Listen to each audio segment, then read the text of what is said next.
Good morning, students. Today I am going to start chapter number 6, Thermodynamics, part 1.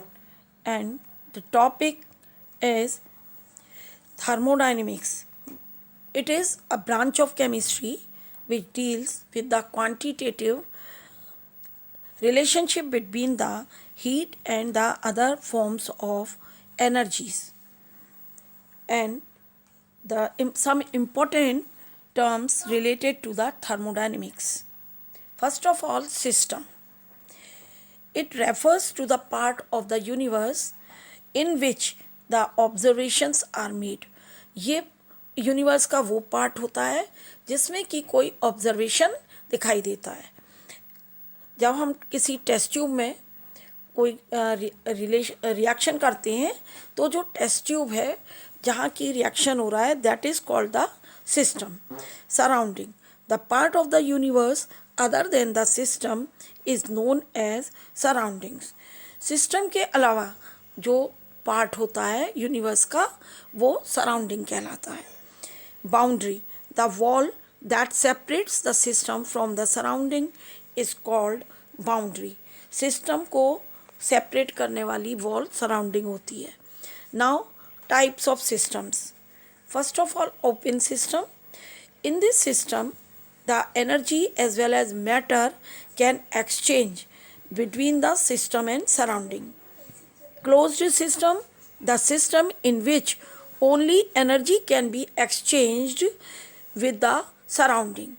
And isolated system, the system in which neither energy nor matter can be exchanged with the surrounding.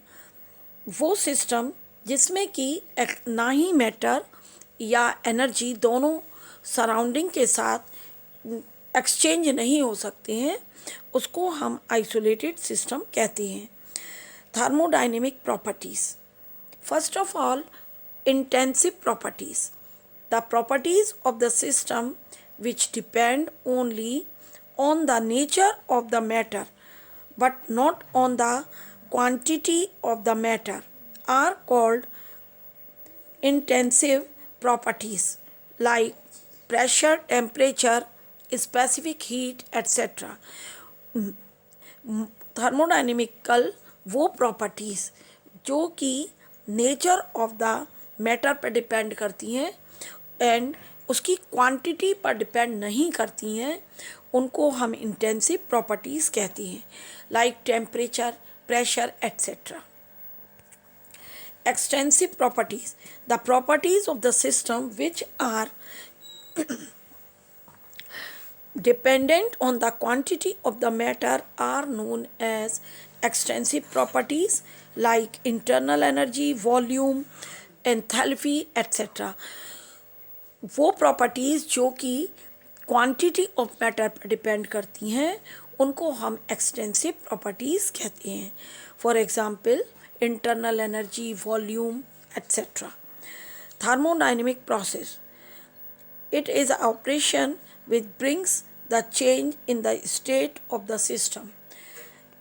And thermodynamic processes are isothermal process in which temperature remain constant and dt is equal to 0. So delta U internal energy also remains 0. Isochoric process in which volume remain constant, that is delta V equal to 0. And isobaric process in which the pressure remain constant, so delta P equal to 0. Now adiabatic process in which the heat is not exchanged by the system with the surrounding, तो delta Q equal to 0. And cyclic process क्या होते हैं? It is a process in which the system returns to its original state after undergoing the series of a change. System जो है अपने original state में वापस आ जाता है तो उसको कहते हैं हम साइक्लिक प्रोसेस. इसमें delta U is equal to 0 and delta H equal to 0. Now reversible process. Reversible process, a process that follows the reversible path, the process which occurs in indefinite number of steps in the way, and that the equilibrium conditions are maintained at each step, and the process can be reversed by changes in the original state. वो process जिसमें कि एक series of change से पास होने के बाद वो system फिर उसी स्टेट में वापस आ जाता है, इसको कहते हैं reversible process. Irreversible process, the process which can not be reversed and the amount of energy increases. All the natural process are irreversible. जितने नेचुरल प्रोसेस हैं वो इरिवर्सिबल होती हैं. लाइक राइपनिंग ऑफ फ्रूट जो है, डाइजेशन ऑफ फूड, ये सारे irreversible process होते हैं. Internal energy. Internal energy is denoted by capital U, and it is the total amount of energy of within the substance. It is the sum of many type of energies like kinetic energy, vibrational energy, transitional energy, etc. It is a extensive property and the state function. ये extensive property होती है, ये quantity of matter पर depend करती है. Its absolute value can not be determined, but experimentally the change in the internal energy can be determined by delta U equal to U2 minus U1. यानी final और initial state में जो energy difference होता है उसी से हम internal energy का मेज़रमेंट करते हैं. For exothermic process delta U negative, and whereas for the endothermic process delta U is positive, and it depends on the temperature, pressure, volume and the quantity of matter. Now first law of thermodynamics. Energy can neither be created nor be destroyed, although it can be converted from one form of energy to another form. इसमें ना ही हम energy को create कर सकते हैं और ना energy destroy होती है, केवल उसको एक फॉर्म से दूसरे फॉर्म में कन्वर्ट किया जा सकता है. And mathematically it is delta U is equal to Q plus W.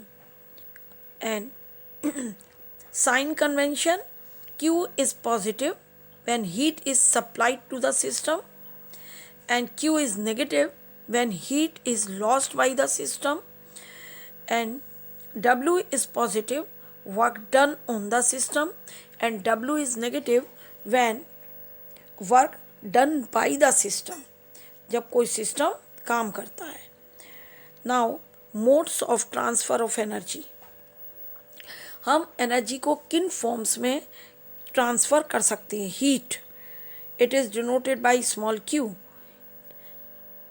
It occurs when there is a difference of temperature between the system and the surrounding. ये तभी पॉसिबल है जब सिस्टम एंड सराउंडिंग के बीच में temperature difference होता है. It is a random form of energy and path dependent, और ये पाथ पर डिपेंड करती है. इट्स यूनिट्स आर जूल और calorie. Work, if the system involves gaseous substances and there is a difference of pressure between the system and surrounding, work is referred as pressure. And volume work, तो WP into V. Heat capacity of a system. Heat capacity, it is denoted by C of a system and is defined as the amount of the heat required to raise the temperature of the system by 1 degree Celsius. Heat capacity क्या होती है, जब एक मोल amount of the heat जो होती है वो एक मोल वो किसी भी सब्सटेंस के टेम्परेचर को 1 डिग्री सेल्सियस बढ़ाती है, उसको हम कहते हैं heat capacity. Molar heat capacity, molar heat capacity is defined as 1 mole of the substance of the system when rise in temperature equal to 1 degree Celsius. Now, mode of transfer of energy.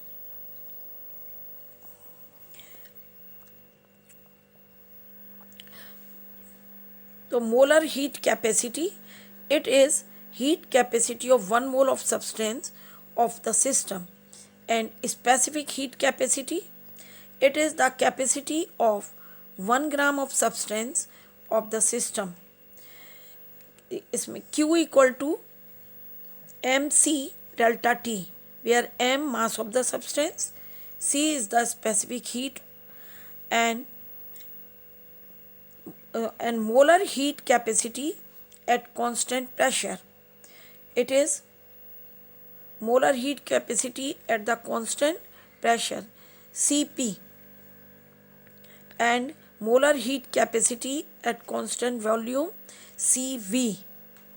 Cp and Cv are specific heat at constant pressure and constant volume respectively, and m is molecular weight of the gas.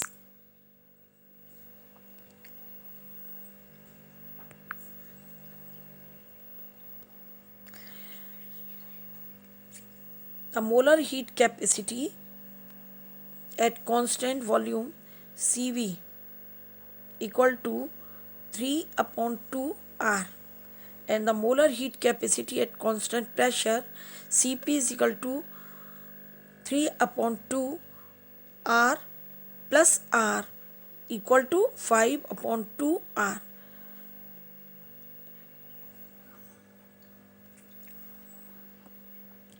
Now, enthalpy, it is the sum of the internal energy and the PV, the energy of the system. It is the state function and extensive property. Mathematically, H equal to U plus PV. Like U, internal energy, the absolute value of H also cannot be known. Delta H is determined experimentally. जिस तरह की delta U यानी कि internal energy का measurement नहीं कर सकते हैं, वैसे ही डेल्टा H एंथैल्पी चेंज का मेजरमेंट इनिशियल और फाइनल वैल्यू के डिफरेंस से करते हैं. Delta H equal to H2 minus H1. Now, various forms of the enthalpy of reaction. Enthalpy of formation, that is delta HF. It is the heat change when 1 mole of the compound is obtained from its constituent elements. जब इसके constituent element से 1 मोल compound बनता है तो जो heat change होती है उसको हम enthalpy of formation कहते हैं. Enthalpy of combustion, it is the enthalpy change taking place when 1 mole of a compound undergoes complete combustion, and in this process the heat is evolved. Now, next is enthalpy of vaporization. It is the enthalpy change that accompanies conversion of 1 mole of the liquid substance completely into vapor. जब 1 मोल liquid substance vapour में convert होता है completely, तो उसकी enthalpy change को enthalpy of vaporisation कहते हैं. Enthalpy of atomization, it is the enthalpy change occurring when 1 mole of the molecule breaks into its atom. जब 1 मोल मॉलिक्यूल अपने कंस्टिट्यूएंट एटम में ब्रेक होता है, उसमें जो एंथैल्पी चेंज आता है उसको एंथैल्पी ऑफ एटोमाइजेशन कहते हैं। Hess's law of constant heat summation. According to this law, the standard enthalpy of reaction, which takes place in several steps, is the sum of the standard enthalpies of intermediate reactions into which the overall reactions may be divided at the same temperature. इस law के according जो total energy होती है reaction की वो constant रहती है। जब रिएक्शन एक से ज़्यादा स्टेप में होता है तो ईच स्टेप में जो एनर्जी चेंज होता है उसका सम जो होता है वो कांस्टेंट रहता है। Now bond enthalpy, it is the average amount of energy required to break one mole of the bond in the gaseous molecule. Entropy is denoted by S, and it is the measurement of the randomness or disorder of the molecules. It is a state function and extensive property. ये quantity of matter पर depend करती है। And spontaneous process, the physical or chemical process which proceed by its own in a particular direction under given set of the conditions without outside support is called spontaneous reaction. It cannot be reversed. Spontaneous reaction जो natural process है वो सब spontaneous reactions हैं and they can not be reversed, वो reverse नहीं होते हैं। And now second law of thermodynamics, the entropy of the universe is always increasing in the course of every spontaneous और natural change. इस law के according जो natural process हैं उसमें यूनिवर्स उनके द्वारा यूनिवर्स में एनर्जी हमेशा बढ़ती रहती है। इसको सेकेंड लॉ ऑफ थर्मोडायनेमिक्स कहती है। नाउ गिब्स एनर्जी और Gibbs free energy, it is the energy available for a system at some conditions and by which the useful work can be done. It is a state function and extensive property. Gibbs energy भी extensive property होती है and ये energy जो कि system की conditions पर depend करती है and Gibbs energy useful work के लिए बहुत इसेंशियल होती है। Now third law of thermodynamics, this law was formulated bye Nernst in 1906, and according to this law, the entropy of a perfectly crystalline substance at 0 Kelvin is taken to be 0, and we can find absolute entropies of pure substances at different temperatures. जो pure crystalline substance की जो entropy होती है वो 0 degree Celsius 0 kelvin पर 0 होती है। Now subscribe my channel blooming chemistry. Thank you students.